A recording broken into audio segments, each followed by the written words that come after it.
That lady just said her mortgage went from $3,400 to $5,300 a month. My mortgage went from being $1,500 to over $4,200. We cannot keep doing this. My husband and I got a notice yesterday that our mortgage payment is going up almost $200. People all across the country are on the verge of losing their homes because their mortgages have shot up. And if you're not careful when it's your turn to buy, that could be you. If you worry that you could actually lose your house because of rising property taxes, pay very close attention to this next clip. My mortgage is usually $100, baby, I wish, $1,100. And when I went to go check, they had taken out $2,400. So my first thought is, this is interesting. Like, maybe what they did was a double payment. Like, maybe something didn't come out last month. And so, like, maybe that's what it was. Like, maybe this is double payment and like a late fee. But that wouldn't make sense to me because it's on auto pay. So if something happened and the funds were there, that wasn't on me. So anyway, I'm like, okay, whatever. Let me just check. So I scrolled back up to see if the payment was taken out for March. Sure enough, it was taken out for March, a payment of $1,100. So I'm like, why did I get a payment of $2,400 taken out? So I call my mortgage company and I'm like, hey, what's good? I just want to make sure, like, I'm just trying to figure out what's going on. Like, why did y'all take out a payment of $2,400? And the lady's like, oh, that's your new payment. What do you mean that's my new payment? She's like, well, that's your new payment because you don't have enough in escrow. And your taxes went up by $6,000.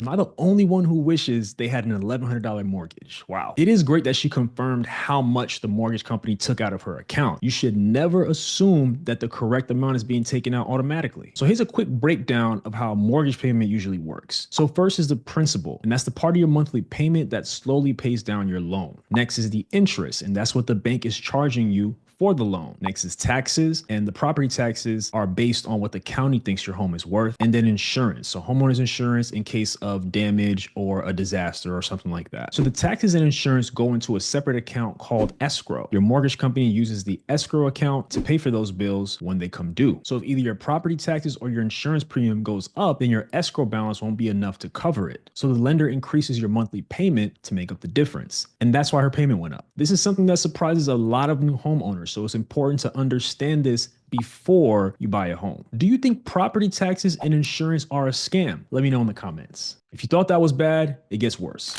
One, she told me that we don't have any money in my escrow. I'm going to talk about that in a second. We don't have any money in our escrow. Two, my homeowner's insurance went up from $2,000 to $4,000. Called them, they were like, well, we don't know what's going on. Like, the mortgage rates are just the highest they've ever been in Texas right now. We ain't got nothing for you, basically. That's it. Like, what you gonna do? Started shopping around, all of that. The third thing, we'll talk about that again. The third thing was that my property taxes went up. So I go onto the county website to see, like, what the heck is going on, because this doesn't make sense to me. So when I calculate everything, my insurance had only gone up $711. I remember the number because 7-Eleven. So I called back. I'm like, ma'am, now this is where everything pisses me off, and there's literally nothing we can do about it. There is nothing that we can do about it. We can call to try to get, like, cheaper homeowners insurance, but for the most part, it doesn't even matter. The fact that someone's insurance can double in 1 year should honestly be illegal. You should shop around for homeowners insurance at least once a year. At the end of the day, you don't owe loyalty to any company. Just focus on getting the coverage that you need at the best price. That being said, in states like Florida, the options are limited. Insurance rates are high for almost everyone, and clearly some parts of Texas are starting to experience the same thing. It's a tough situation, but knowing your options can still help. Have you seen your insurance go up in the last year or two? Let me know in the comments. In the next clip, she finally reveals how much the mortgage is going up. It was such a crazy number to me, so I need you to brace yourself. So they hit us up last month and they were like, yeah, you're good. Like, you actually got too much. So we're going to send you a check. They sent us a check. They wrote us off a check for $2,900. Okay, cool, bet. Now, for those of you who are like, oh, you shouldn't have spent the $2,900. That way your escrow, baby, we can pay the $2,900 right now. What we cannot pay is an additional $1,300 a month.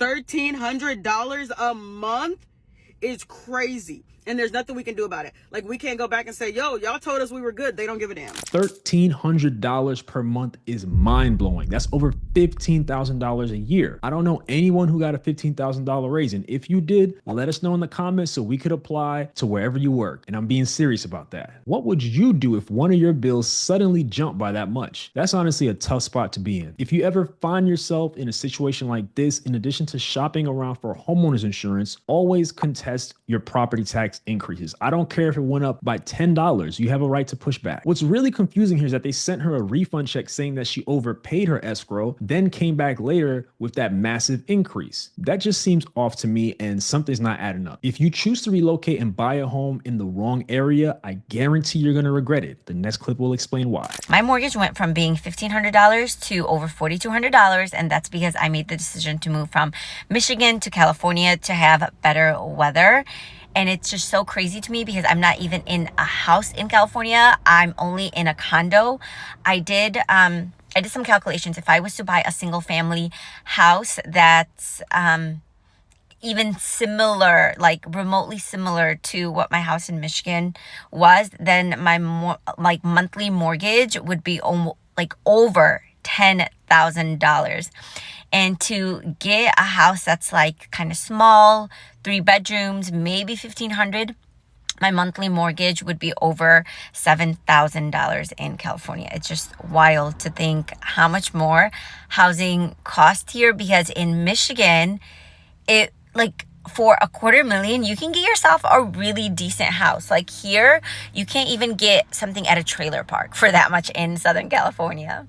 I have to admit, she's probably making a lot more money in California than she did back in Michigan. Still, I'm surprised that a homeowner from a low cost of living state would move to California and be okay with paying more for less. That being said, I got to give her credit. Instead of trying to replicate what she had in Michigan, which seems like it was a really nice house, she went with a condo. If she had gone for something similar, her payment could have been over $10,000 a month for her mortgage. And sadly, that's actually normal in some parts of California for a regular house. Ask me how I know. Now, as far as condos, she needs to be very careful because HOA fees can rise rapidly. So let me know in the comments, do you think it's worth it to move to a way more expensive state just for the weather, especially in today's economy? So it's one thing when your mortgage goes up, but when everything else is going up, it can be a nightmare. We cannot keep doing this. My husband and I got a notice yesterday that our mortgage payment is going up almost $200 between taxes and insurance. On top of that, my car insurance has gone up. My health insurance has gone up with less coverage. My health insurance now barely covers anything, but the premiums are higher. And daycare costs, insane. Daycare cost, I know colleges that are cheaper than daycare. My college degree costs the same as what I would pay for my daughter to go to daycare for 1 year. And I don't send her to a fancy daycare. That's insane to me. And then on top of everything, I used to be able to go grocery shopping, I kid you not, $100 every other week. I would make it stretch and we would go grocery shopping and I would spend maybe $200, $300, $400 a month on groceries. I probably cannot get out of the store for less than $120 a week now. And that is with me being frugal.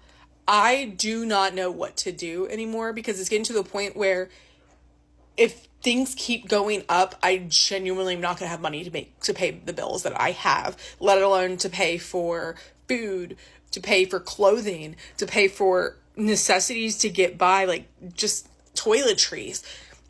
This is just for household bills. I'm almost at the point where I don't know how people make it on one income alone because my husband and I are both working and we are getting by. I don't know how people are doing it now. This is a tough situation. Car insurance, health insurance, and daycare all increasing at once is a lot for any family to handle. I can definitely relate to what you said about groceries. It feels like your money doesn't go nearly as far anymore, and you've got to be really creative just to make it work. The best thing you can do in a situation like this is focus on increasing your income. That might mean working towards a new job, asking for a promotion, or starting a side hustle based on skills or knowledge you already have. Even something like Uber Eats or Instacart can help to fill the gap temporarily. Do you feel like the cost of living has gone up significantly in your area? Let me know in the comments. A lot of people blame rising mortgage payments on adjustable rate loans, but is that actually true? No, I have a fixed mortgage.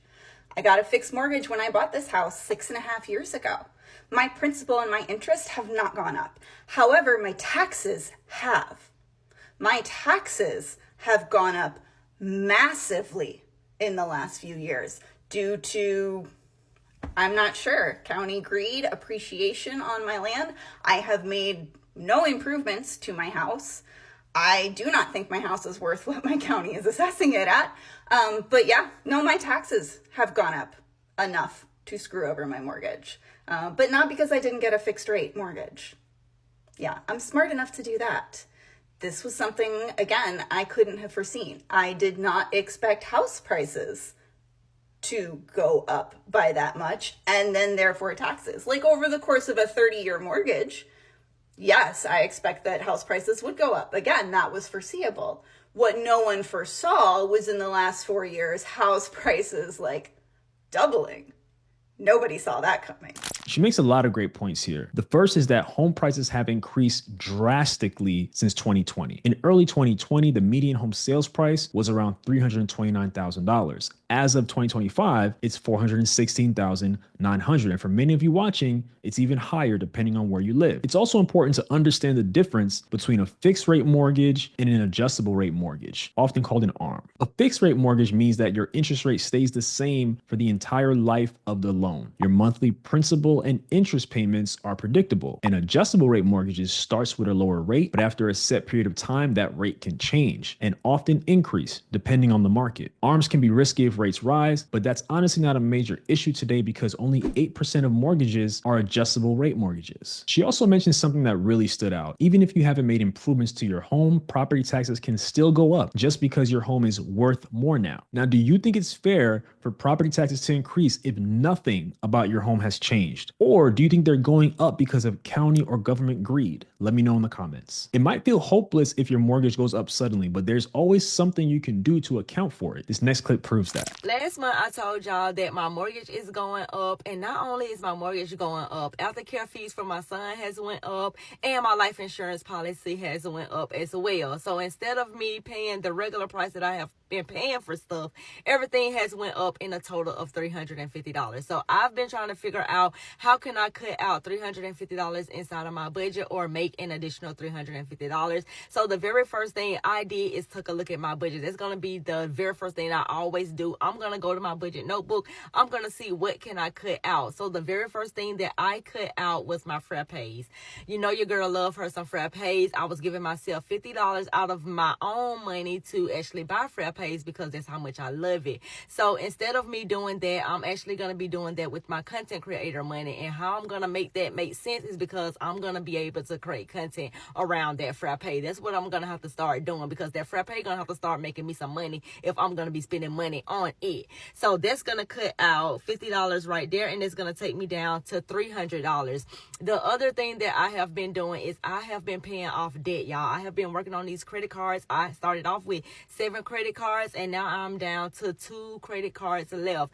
And the last credit card that I just paid off is going to save me $93 per month. So I'm going to go ahead and subtract that. So now we're down to $207. Her mortgage went up by $350. And on top of that, her aftercare cost also increased. So what did she do? She went line by line through her budget to find areas she can cut and reallocate the money. The video was much longer than what we're seeing here, but you get the idea. She made a lot of thoughtful adjustments. I really like that she mentioned adding an additional source of income to help cover the wants in her life, like a frappe without guilt, because we still got to live, right? That's what I want to drive home here. When prices are rising across the board, it is crucial to think outside of the box. Working on increasing your income and reducing expenses, even in small ways, can go a long way in helping you feel less pressure month to month. So let me know in the comments, what's one adjustment you've made to keep up with the rising cost of living these days? Look, everyone, the pressure is real, but you're not powerless. Every clip in this video shows you that you can adapt. So whether it's understanding your mortgage, fighting the rising costs, or even creating extra breathing room in your budget, there's always something that you can do. So if you're feeling stuck, I've linked a number of free resources in the pinned comment of this video that can help you get started. There's no cost, just tools that can help you move forward and get ready ready to buy a home or invest in real estate. And if this video was helpful at all, please do me a favor, share it with someone who needs to hear it, because we're all navigating this together. And if you want to get better at real estate investing and you enjoyed this video, please be sure to subscribe to the channel and hit that like button. So now that you know about mortgage nightmares, I want you to learn about skyrocketing property taxes